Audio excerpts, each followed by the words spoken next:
इस देश में सभी लोगों को हक अधिकार देने वाले संविधान निर्माता परम पूज्य बाबा साहब डॉक्टर अम्बेडकर को भी नमन करता हूँ। और इस देश में समय समय पर तमाम धर्म गुरु महापुरुष पैदा हुए जिन्होंने समाज को नई दिशा दिया, तालीम में लाने का काम किया। उन समस्त महापुरुषों धर्म गुरुओं को नमन करते हुए और आज भागवतअष्टमी के इस अवसर पर आए हुए सभी भाइयों बहनें, मैं आप सभी लोगों को आने के लिए धन्यवाद देता हूँ। साथियों, जब हम बुद्ध धर्म की बात करते हैं तो बुद्ध का धर्म इतना महासागर है, उस महासागर में हम क्या ले पाते हैं, ये सबसे महत्वपूर्ण है। जैसे ज्ञान का जो क्षेत्र है, कोई आदमी कितना भी पढ़ता लिखता है लेकिन वो कम ही रहता है। डॉक्टर हरदयाल ने एक लेख लिखा था इंग्लिश में, नेटवर्क कल्चर, तो ने कहा था कि knowledge is like a deep well and men's mind like a little water. ज्ञान का क्षेत्र वो गहरे कुआं के समान है और मनुष्य का मस्तिष्क एक बाल्टी के समान है। जैसे एक बाल्टी कुआं में चाहे जितना पानी हो, लेकिन जितना तुम्हारे बाल्टी में आएगा उतने आप ले सकते। उसी प्रकार से जो बुद्ध का ज्ञान है वो कितना महासागर है, और उस महासागर को बाबा साहब डॉक्टर अम्बेडकर ने अथक प्रयास करके बुद्धा और हिम्मत का मेहनत करके तैयार किया था कि हमारे पास भी एक साहित्य हो। अब उस साहित्य को पढ़ने के बाद, उस धम्म पुस्तिका को पढ़ने के बाद किन शब्दों का हम क्या अर्थ लगाते हैं, उससे क्या सीखते हैं, ये सबसे महत्वपूर्ण है। क्योंकि बुद्ध के समय में कोई लेखन सामग्री डेवलप नहीं हुई थी।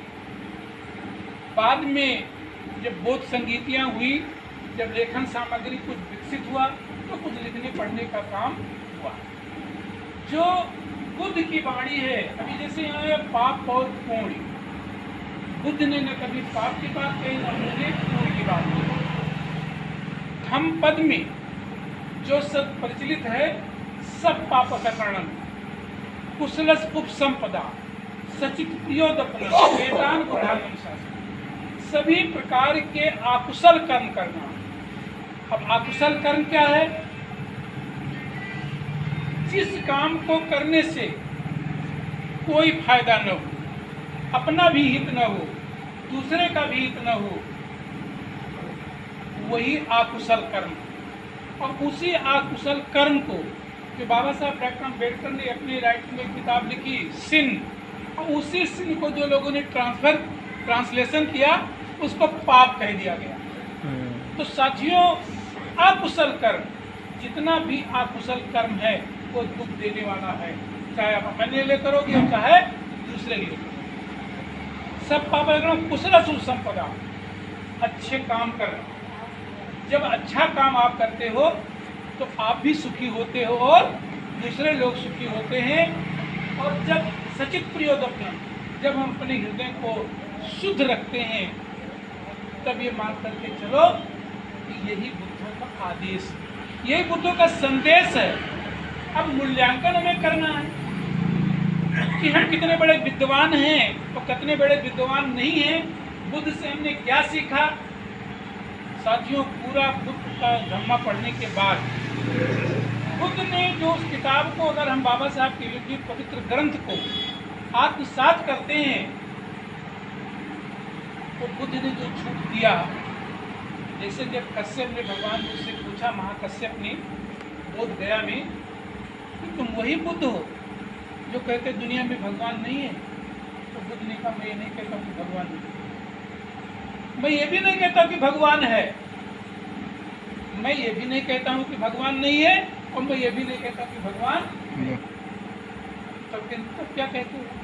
तुमने कहा जांचो परखो और देखो, अगर तुम्हें मिल रहा है, दिखाई दे रहा है तो मानो, अगर नहीं दिखाई दे रहा तो उसको मत मानो। तो बुद्ध ने जो अपने संदेश दिया वो सकारात्मक शैली में दिया। कभी भी किसी भी चीज को, बशर्ते हमने समझा गलत, उसको हमने गलत तरीके से समझा, उसके अर्थ को हमने अनर्थ समझ लिया। जैसे एक उदाहरण और है कि जब भगवान तथागत बुद्ध श्रावस्ती में निवास कर रहे थे एक आदमी का बेटा पति मर गए, तो इतना दुखी हो गया कि एकदम पागल जैसे घूम रहा था। वो घूमते घूमते बुद्ध के पास, तो बुद्ध ने देखा कि आदमी आपे में नहीं है। तो बुद्ध ने कहा कि तुम अपने आपे में नहीं हो। तो उसने कहा मैं अपने आपे में कैसे रह सकता, जब मेरी पत्नी नहीं रही, मेरा बेटा नहीं रह गया, तो मैं तो पागल हो आपे में नहीं। तो भगवान बुद्ध ने कहा हाँ, जो अपने लोग होते हैं वो दुख का कारण ही होते हैं। अपने लोग दुख का कारण होते हैं। उस आदमी को बहुत गुस्सा लगा। उसने कहा कि संत के पास आए थे, महान व्यक्ति के पास है कि हमें कुछ सही रास्ता मिलेगा। तो ये तो कह रहे हैं कि अपने लोग स्त्री, लड़के, बच्चे, मेहरारू, ये दो सब दुख के कारण है। ये बहुत गलत बात कर दिया है।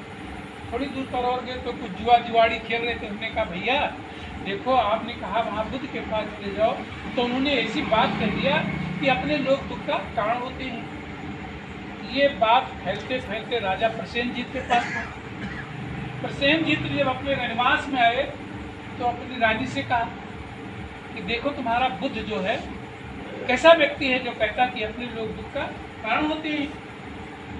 तो रानी ने कहा कि अगर बुद्ध ने कहा तो बिल्कुल सत्य कहा होगा। तब राजा ने कहा कि तुम ऐसे मान लेती हो कि जैसे कोई अध्यापक अपने शिष्य को पढ़ाता है, वो हर बात हाँ में हाँ करता है, तुम्हारा दिमाग खराब हो गया बुद्ध के पीछे, तुम ऐसे बात मान लो। रानी ने रात में विचार किया कि अगर बुद्ध ने कहा तो गलत हो नहीं सकता है। ताय तस्करा किया तो उन्हें अपने जो उसका ब्राह्मण सेवक था उसको भेजा कि जाओ बुद्ध के पास और ऐसे कहना, और फिर जैसे हमें बताया वो आकर मुझे बताना। वो गया, फिर लौट कर आया, बुद्ध को बताया। जब कुछ कालांतर के बाद राजा महल में आए तो रानी ने उनसे कहा कि महाराज ये बताइए कि अगर आपकी बेटी जो विजरा है, अगर उसको कुछ हो जाए, वो मर जाए, तो आपको खुशी होगा कि दुख होगा? मैंने कहा मेरी बेटी, मेरी औलाद है, अगर उसको कुछ दुख ही हो जाए तो मुझे पार कष्ट होगा। तो कहीं यदि मैं मर जाऊं तो आपको खुशी होगी? आप कैसे पागल जैसी बात करती, तुम मेरी रांगनी हो, मेरे सुख दुख के साथी हो, तो तुम्हारे मरने के बाद में सुख कैसे होता? तो मुझे तो हम पागल हो जाएंगे। और कहीं अगर ये काशी और यहाँ की जो प्रजा है तुम्हारी कौशल की, अगर इसको कुछ हो जाए, मर जाए, अकाल पड़ जाए, तब तो कहीं तो फिर जब प्रजा ही नहीं रहेगी तो राजा किसके लिए रहेगा? तब राजा ने कहा यही बात तो बुद्ध ने कहा है, यही बात तो बुद्ध ने कहा है। और कौन सी बात कही कि जब अपने लोग हैं तो वो दुख का कारण, जब उन्हें दुख दर्द होता तो होता। कहने मतलब ये है कि जब बुद्ध की भाषा को आप पढ़िए, अगर समझ में नहीं आता तो अपने से श्रेष्ठ जनों से, ऐसा नहीं कि जो हमसे ज़्यादा पढ़ा लिखा वही श्रेष्ठ जन है, हमसे कम पढ़ा लिखा भी हमसे ज्ञानी हो सकता है। तो साथियों, जो बुद्ध की वाणी, जो बुद्ध के विचार हैं, उनको हमें कदम कदम पर जानने की जरूरत है। तीसरी बात, हम सभी लोगों से निवेदन करते हैं, कोई निगेटिव बात के लिए मैं नहीं कहता हूँ, बुद्ध ने किसके लिए कौन संदेश दिया, बुद्ध ने किस समय किसके लिए कौन बात कहा है, हमें ये भी जानने की जरूरत है। क्योंकि यही बात जब हम नहीं जान पाते तो हम दूसरे की बुराई करने लगते। एक मजदूर है जो दिहाड़ी करने के लिए आया है, 3 मंजिला ईंटा पर उसे गारा ढोना है, चाहे वो पूर्णिमा हो, चाहे अमावस्या हो, और चाहे वो पोषक दिन हो। बुद्ध ने उसके नहीं कहा कि तुम इसका पालन करो, क्योंकि इसका अगर वो पालन करेगा तो सोचो कि जब हम आधा घंटा काम करते हैं तो हमको चाय की जरूरत पड़ती, बैठ कर जब हम पढ़ते हैं तो सोचो जो 3 मंजिला पर ईंटा चढ़ाना है, इस संदेश बुद्ध का। पंचशील और अष्टशील की जब हम बात करते हैं, यही 5 शील जो भंगते हमारा उसके लिए अनिवार्य है, उसके लिए अनिवार्य है और दंडनीय है।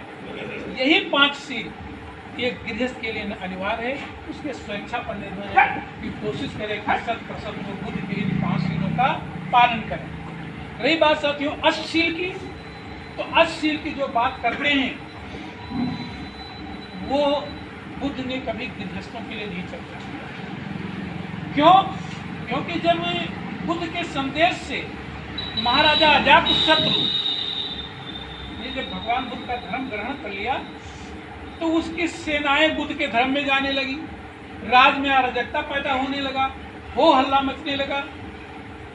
तो वो आया बुद्ध के पास कि बुद्ध, आपकी वजह से, आपके विचार की वजह से हमारे राज में अराजकता फैल गई, लोग बात नहीं मानते हैं, सेनाएं सब बौद्धिस्ट होती चली जा रही हैं और हमारे राज पर आक्रमण हो जाएगा। तो लेकर बुद्ध ने हंसते हुए कहा, खजाक से बैठे। उन्होंने कहा कि आप राजा हो तो आपका काम है राज की सुरक्षा करना। बुद्ध ने कहा या नहीं कहा ये बात मैं नहीं कह सकता हूँ, लेकिन एक जगह उल्लेख आया कि एक बिच्छू था। ये कहानी है, ये बुद्ध की वाणी नहीं हो सकती, उदाहरण है। तो एक रास्ते जा रहा था, एक बढ़िया पीपल का पेड़ लगा हुआ था, चमन चमन था। वहाँ दो लड़के खेले तो लड़कों ने कहा कि बाबा उधर मत जाना, उधर उसके नीचे एक सांप रहता है, आपको काट लेगा, दौड़ कर काटता है। बिच्छू ने, क्योंकि वो तपा तपाया बिच्छू था, उसने नहीं माना, चला गया, देखा बढ़िया साफ सुथरा छाया, बैठ गया। तो सर्प जो है उतरा, लेकिन वो बिच्छू ने ध्यानमग्न हो गया था। तो बिच्छू इतना ध्यानमग्न हो गया कि उसके शरीर में कोई हरकत नहीं थी। सांप चढ़ा उतरा चला गया, ये सब नहीं हुआ। जब उसकी भंग हुई तो बिच्छू ने सर्प से कहा कि तुम ऐसा करते, क्यों काटते, क्यों निपराधियों को सताते हो, क्यों मौत की घाट उतारते हो? तुम जो है ऐसा न करो, उसके ऊपर उसका असर पड़ गया।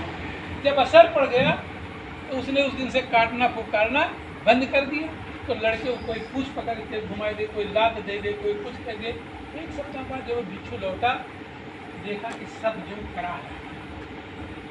तो उसने कहा कि ये तुम्हारी गत कैसे हुई?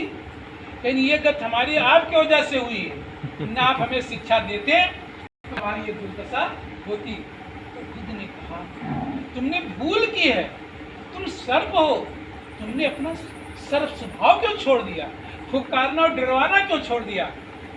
अगर तुमको काटने से मना किया था, न कि डरवाने से मना किया था, और जात शत्रु काट जात शत्रु, तुम राजा हो, तुम लाखों को मार सकते हो, तुम्हारे ऊपर कोई पाप नहीं लगा, लेकिन उन एक व्यक्ति को मारने का कारण तुम न हो, उसका कारण तुम न हो, कारण दूसरे लोग हो तो तुम लाखों मारोगे तो कोई गलती नहीं है। और अगर कारण तुम अपने शान शौकत के लिए राजा होने के नाते अगर थोड़ा किसी को ऊपर देते हो तो तुम उसकी भागीदारी।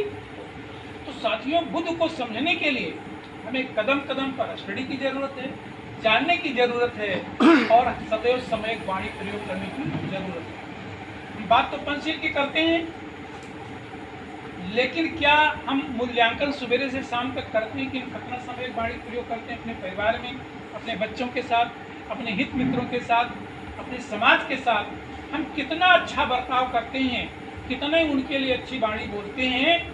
तो साथियों, अगर बुद्ध और अम्बेडकर के कारवा को बढ़ाना है तो हमें बुद्ध और बाबा साहब के बताए हुए रास्ते पर हम चलेंगे। अभी रास्ते में विद्या प्रकाश जी से हमारी बात हो रही कि बुद्ध के पास लोग वैसे नहीं आए हैं, न उन्होंने किसी को डरवाया, न किसी को धमका, जिसे मान्य कि सूर्यराज जी ने एक उदाहरण आपके सामने प्रस्तुत किया। जब वो बुद्ध हो गए तो जो मांगेंगे जिसके पास होगा वही देगा, जिसके पास क्रोध हो क्रोध देगा, और जिसके पास हैप्पीनेस से खुशियाँ वो खुशियाँ बांटेगा। इसी साथ में मेरा आप सभी लोगों से निवेदन है, पढ़ें, सुनें, मनन करें, क्योंकि बुद्ध से ज़्यादा छूट किसी ने नहीं दिया है। जांचो, परखो, अगर तुम्हारे फायदे के लिए है, समाज के हित के लिए है तो उसको करो, अगर उस समाज और देश के हित के लिए तो उसको आप कतई न करें। बाबा साहब ने घोर अपमान सा कदम कदम पर जिन्होंने उन्हें बेइज्जत किया, तब बाबा साहब को जब अधिकार मिला तो क्या उनके साथ भेदभाव बाबा साहब ने की? ब्राह्मण भी कहता है, क्षत्रिय भी कहता है, बनिया भी कहता है, मोदी और योगी जो सर्वोच्च कुर्सी पर हमारे देश में बैठे हैं वो भी कहते हैं कि जो कुछ है वो बाबा साहब। हम क्या मानते हैं? हम ही नहीं मानते हैं।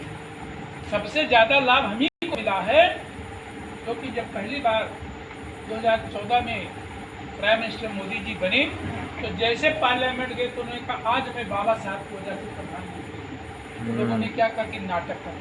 हम कह रहे बात में गलती हो बताओ, क्या उन्होंने गलत बात कहा?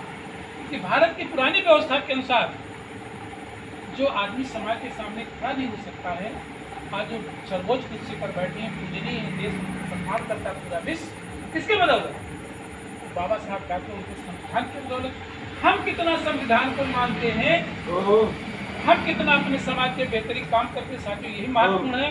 मैं सभी लोगों से निवेदन करता हूँ कि अच्छे से अच्छा काम करो, गंदी चीज़ों से बचो, परिवार को आगे बढ़ाओ। यही बुद्ध और बाबा साहब का है। जय हिंद, जय भारत।